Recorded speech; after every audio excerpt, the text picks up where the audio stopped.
Hello friends, welcome back to Aman Sartaj blog. और आज हम आए हैं किशन बाग। जयपुर में एक नई जगह खोली है सरकार ने किशन बाग घूमने की, तो उसको आज हम एक्सप्लोर करने आए हैं। तो सबसे पहले हम देखते हैं यहाँ के जो मूल्य है, एंट्री फीस है वो कितनी है।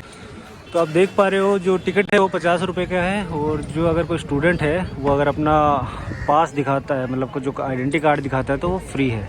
ठीक है। और इसका जो टाइमिंग है अप्रैल से अक्टूबर में 6:30 से 7 बजे तक है, और नवंबर टू मार्च में है 8 बजे से 5:30 बजे तक। तो अभी हम चलते हैं अंदर। तो ये यहाँ पे आप देखोगे ये फ़ोटो पॉइंट है, फ़ोटो खिंचवा सकते हैं, सभी लोग खिंचवा रहे हैं। और इसको बोलते हैं जयपुर के दोहे, तो जयपुर सेंट ल्यून्स। तो अभी हम अंदर चलेंगे। तो आज हमारे साथ आए हैं 4 लोग। सबसे पहले आप मिलना चाहोगे, ये है हमारे धर्मेश जी जो फ़ोन पे लगे हुए हैं, और रहे हैं रोहिन जी, अंकित जी, और एक और फ्रेंड है वो। तो ये है इसका एंट्री गेट। यहाँ पे आप एंट्री कर लेने के बाद लेफ़्ट साइड में इसके पार्किंग है, और राइट साइड में देखोगे तो यहाँ पे टिकट सेंटर है। तो वहाँ से आप टिकट ले सकते हो। उससे पहले हम देख लेते हैं इसका जो संचालन था कब हुआ था। 18 दिसंबर 2021 को, मतलब 1 साल से भी ऊपर हो गया, और हमें अभी पता चल रहा है 2021 को हुआ है, 1 साल भी नहीं हुआ। तो यहाँ पे जब भी आप आएँ तो कैश लेके आएँ, ऑनलाइन पेमेंट नहीं है यहाँ पे। और दूसरा यहाँ पे जो आपको गाइड मिलेगा वो बिल्कुल फ्री मिलेगा। उनकी टाइमिंग अलग अलग है, 9, 10, 11, 12, 1, 2, 3, 4 अलग अलग टाइमिंग है। उस टाइमिंग पे आप आओ तो उनकी गाइड के साथ जा सकते हो, और इसके सारी इन्फॉर्मेशन ले सकते हो यहाँ के बारे में। और यहाँ की जो टिकट है वो 50 रुपये है, और विद्यार्थियों के लिए बिल्कुल फ्री है, लेकिन उसके लिए आपको दिखाना पड़ेगा कार्ड। शौचालय की व्यवस्था भी है यहाँ पे। आपको कैसा लगा सोच करके यहाँ पे? करके बहुत अच्छा लगा रहे यहाँ पे, एकदम हल्का फ्री हो जाता है आदमी। हाँ, बिल्कुल क्लीन है। ये गाइड का अलग से टाइमिंग है, तो इस ये फ्री है ना आपका गाइड? ये फ्री होता है गाइड, एकदम फ्री रे, मुफ्त, एकदम फ्री टिकट के साथ में।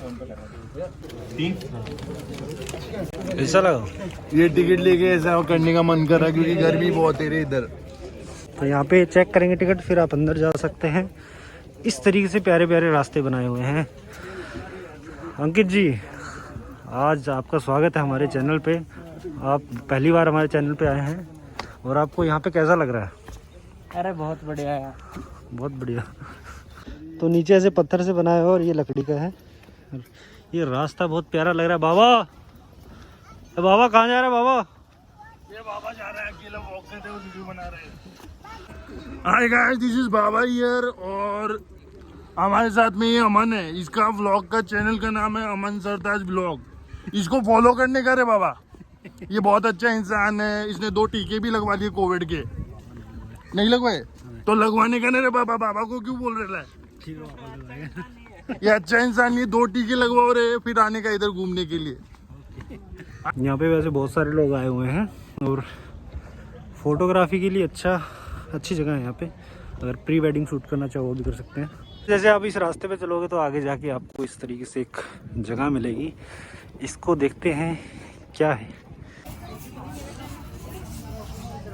तो ये पूरी जगह यहाँ पे स्टोन्स के साथ बनाई हुई है, और ऊपर जो छत है वो लकड़ियों की है, और नीचे ये छोटे छोटे पत्थर लगाए हुए हैं। तो फ़ोटो खिंचवाने के हिसाब से अच्छा पॉइंट है ये। तो चलते हैं थोड़ा आगे। और तो यहाँ पे बताया गया कि इस एरिया के अंदर आपको कौन से पक्षी दिख सकते हैं, उनके नाम यहाँ पे लिखे हुए हैं। और बहुत ही अलग ही पक्षी, कुछ पक्षी तो मेरे देखे नहीं हुए हैं, वैसे कुछ पक्षियों के चित्र लगाए हुए हैं यहाँ पे। जगह से निकलने के बाद आगे क्या क्या आपको मिलेगा वो यहाँ पे बताया गया कि चट्टान में उगना, मतलब जो पौधे हैं वो चट्टान में कैसे उगते हैं, धोक के पौधे के बारे में, और रेत से कैसे चट्टान बनी है, जीवाश्म, ये सारी चीज़ें यहाँ पे बताई गई है। इस जगह का निर्माण कैसे हुआ वो बताया गया कि जो पश्चिमी दिशा से जो रेत वगैरह उड़ के आती थी, तो वो यहाँ आके इकट्ठी हो जाती थी। यहाँ क्यों इकट्ठी होती थी? क्योंकि सामने है पहाड़ी, जो नाहरगढ़ की पहाड़ी है, तो वो आगे नहीं जा पाती थी। तो उससे पहले ही ये सारी की सारी रेत यहाँ पे इकट्ठी होगी, और जो चंबल के बीहड़ आपने देखे उस तरीके से ये एरिया बन गया। तो उसको इन्होंने किशन बाग नाम से जगह का नाम दिया है, और इसको अभी विजिटर्स के लिए ओपन कर दिया गया है। अभी हम आगे चलते हैं, आगे देखते हैं और इसमें क्या क्या चीज़ें हैं। एक और चीज़ आई है कि चट्टानों में पौधे कैसे उगते हैं। कि ये चट्टानें होती है, उसके अंदर से कभी आपने देखा होगा बहुत सारे पौधे निकल आते हैं, तो उनके बारे में बताया गया। थोड़ा सा इसको अंदर से देखते हैं। तो इसमें बताया गया कि चट्टानों में पौधे कैसे उगते हैं, क्योंकि चट्टानों में जो दरारें होती है, आपको पता है कि पौधा होता है वो मिट्टी में ही उगता है, तो चट्टानों में जो दरारें होती है उसमें मिट्टी रह जाती है और उसी मिट्टी की वजह से उसके अंदर पौधे उग जाते हैं। ये यहाँ पे बताया गया, लेकिन ये कॉमन सेंस की बात है, हर कोई जानता है ये बात। अच्छा, तो ये यार एरिया है, इसमें लिखा है धोक के पेड़, ठीक है। इसमें कुछ हिंदी में बहुत ही अच्छे से बताया गया कि आपको क्षितिज पर जो चट्टानी पहाड़ियाँ दिख रही है, ये एक चट्टानी पहाड़ियाँ जो धोक के छोटे मोटे टेढ़े मेढ़े पेड़ों का घर है। इसकी गिनती दुनिया के सबसे अनोखे पेड़ों में आती है।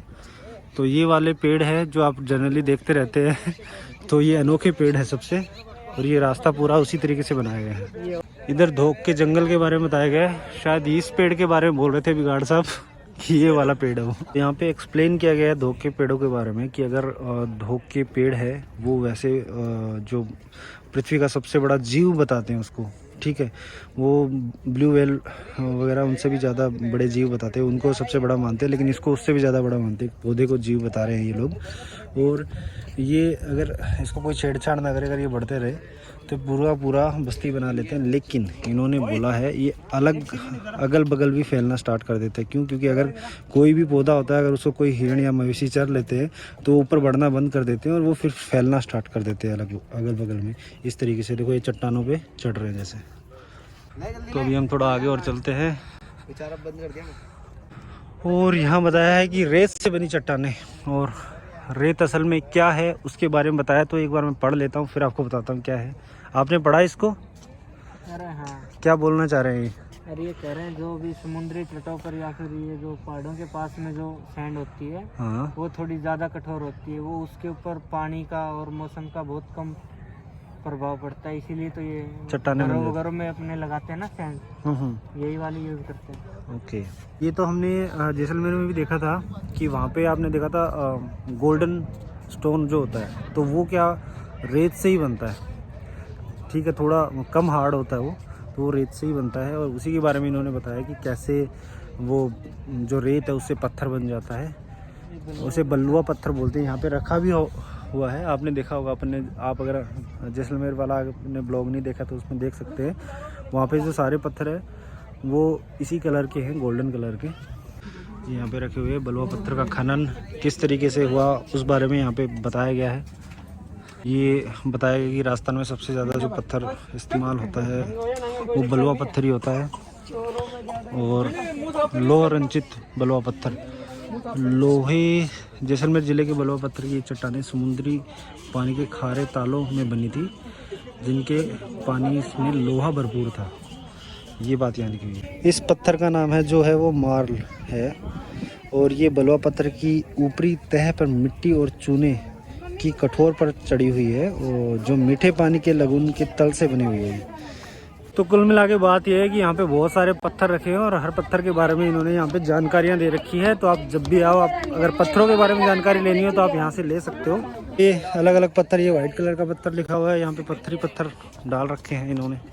ये लेके और वहाँ तक पत्थरों के बारे में बताया गया है। आगे और चलते, कुछ खास चीज़ और है वहाँ पे, तो वो भी देखते हैं हम।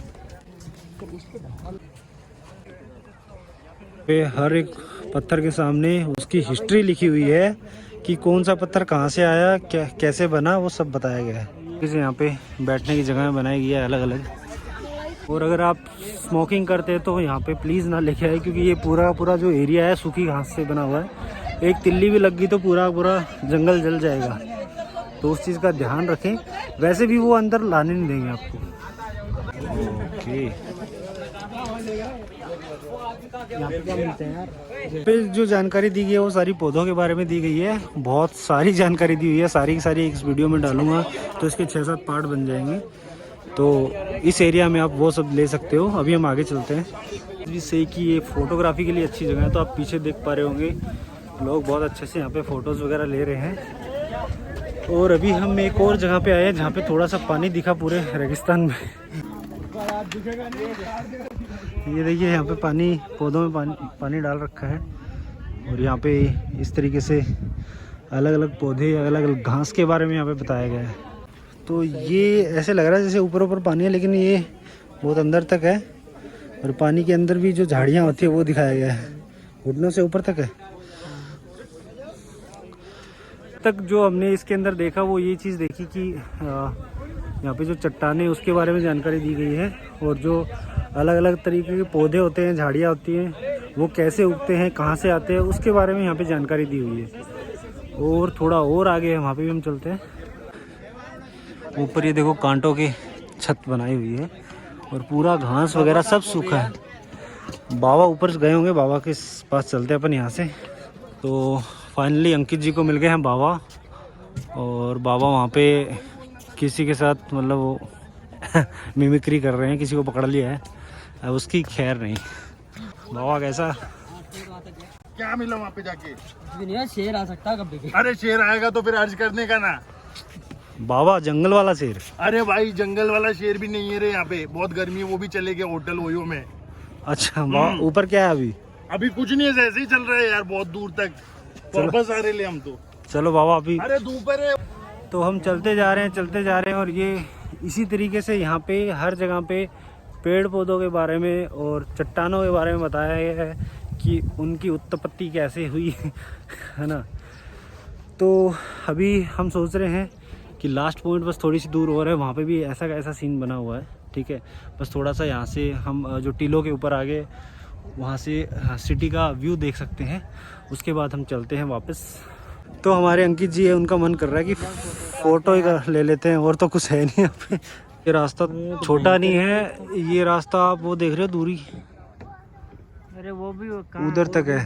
तो ये बहुत ज़्यादा एरिया में फैला हुआ है और सभी जगह ये सेम चीज़ें दिखाई दे रही है। तो हम उतनी दूर तक नहीं जाने वाले, और यहाँ से सिटी का व्यू ऐसा आ रहा है। बने हुए थे, आगे नहीं है यार वो। हाँ आगे वो भी नहीं है, वो पीछे रेस्ट हाउस बने होते हैं, हम वो भी नहीं है, सीधा मिट्टी के अंदर चढ़ रहे हैं ऊपर लोग। तो आप अगर जानना चाहते हैं पेड़ पौधे कहाँ से आए, पत्थर कहाँ से बने, तो आप इधर आइए। नहीं बाबा, ये सवाल तो यहाँ पे लिखे ले, ये चट्टान कहाँ से आई, ये पेड़ पौधे कहाँ से आए, ये किसी को नहीं पता, ये एक रहस्य है। ये लोग केबीसी खेल रहे हैं यहाँ पर, सब सवाल लिख के रखते हैं, आगे चलते जाएंगे आप तो सवाल पूछते रहते रहिए। ये चट्टान कहाँ से आई, ये पौधा कहाँ से आया, ज्वालामुखी कहाँ से आया, हमको क्या पता, तुम लाया रे। सब चीज़ों के बारे में अगर आप जानकारी लेना चाहते हैं तो आप यहाँ पे घूमने आ सकते हैं। बाकी यहाँ पे वैसा मुझे कुछ इंटरेस्टिंग नहीं लगा। हाय गाइस, अमन सरताज ब्लॉग को फॉलो करने का, और वो क्या बोलते रहे उसको, अरे क्या बोलते रहे वो ऐसे करते रहे, सब्सक्राइब, आज सब्सक्राइब क्या सब्सक्राइब करने, सब्सक्राइब बाबा सब्सक्राइब। अरे वो अभी बोलता है ना, रुकना। सब्सक्राइब करने, सस नहीं सब्सक्राइब। अरे बाबा जो भी ये करने का रे, ये बोला वो करने का रे। और घंटी जरूर, घंटा नहीं घंटी बजाने का, और इसको फॉलो करने का रे, अच्छा आदमी रे।